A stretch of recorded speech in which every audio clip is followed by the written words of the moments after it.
আসসালামু আলাইকুম। Hello everyone, কেমন আছেন সবাই? আশা করি সবাই অনেক ভালো আছেন।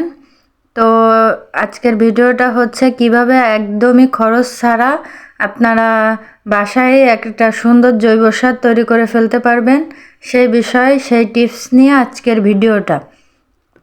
তো চলুন কথা না বাড়িয়ে আপনাদেরকে বলি যে কিভাবে জৈব সার তৈরি করবেন, যেটা আপনাদের আমরা যারা ছাদ বাগান করি তাদের গাছের জন্য অনেক অনেক অনেক উপকারী।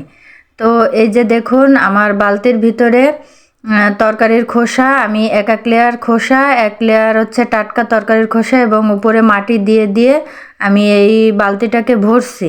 তো এখন আপনাদেরকে দেখাচ্ছি যে এই যে তরকারি খোসাটা দিয়ে আপনারা কিভাবে একটা পারফেক্ট জৈব সার তৈরি করতে পারবেন।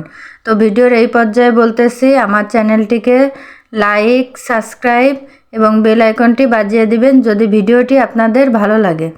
তো এই যে এখানে কিছু অ্যালোভেরার খোসা আছে, তরকারির খোসা আমি দিয়ে দিব।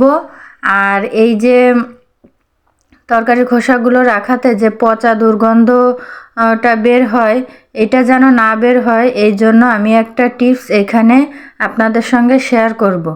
তো এই যে তরকারির খোসাগুলো দেওয়া হয়ে গেল।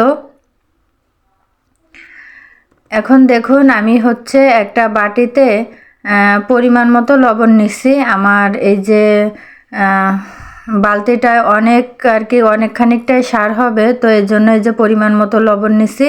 এখন এই লবণটা আমি পানির ভিতরে দিয়ে খুব সুন্দরভাবে গুলাই নিব। লবণটা একদম গলে যাবে, তারপরে হচ্ছে আমি এই পানিটা কি করব সেটা আমি আপনাদেরকে দেখাচ্ছি। তো সাথেই থাকবেন সবাই এবং দেখতে থাকুন। আর এইভাবে সারটিকে তৈরি করলে আপনাদের গাছের জন্য অনেক অনেক উপকারী এবং হেল্পফুল হবে। তো এই যে দেখুন, আমি পানিটা এর ভিতরে সুন্দর করে দিয়ে দিচ্ছি। পরিমাণটা আপনারা আপনাদের মতন দিবেন। তো এইভাবে আপনারা 2 থেকে 2 মাস রাখলেই হবে, এর বেশি লাগবে না। 2 মাস এইভাবে রাখলে একদম সারটা আর কি পচে, তরকারি খোসাটা পচে মাটির সঙ্গে মিশে একদমই এটা জৈব সার হয়ে যাবে। তো আমার ভিডিওটা আপনাদের ভালো লাগলে অবশ্যই আপনারা আমার চ্যানেলটিতে একটি লাইক করে দেবেন। আপনাদের একটি লাইকে আমি অনেক মোটিভেট হই। তো আপনারা যদি চান আমাকে আরও মোটিভেট করতে পারেন। তো আপনাদের কাছ থেকে একটা লাইক এবং একটা কমেন্টের আশা আমি সবসময় করি। তো এই যে দেখুন, এখন এটাকে আমি রৌদ্রের ভিতর রেখে ঢাকা দিয়ে ধুয়ে দিচ্ছি। তো এইভাবে ঢেকেই রাখবো আমি 2 মাসের ভিতরে, আর এই ঢাকনাটা উঠাবো না।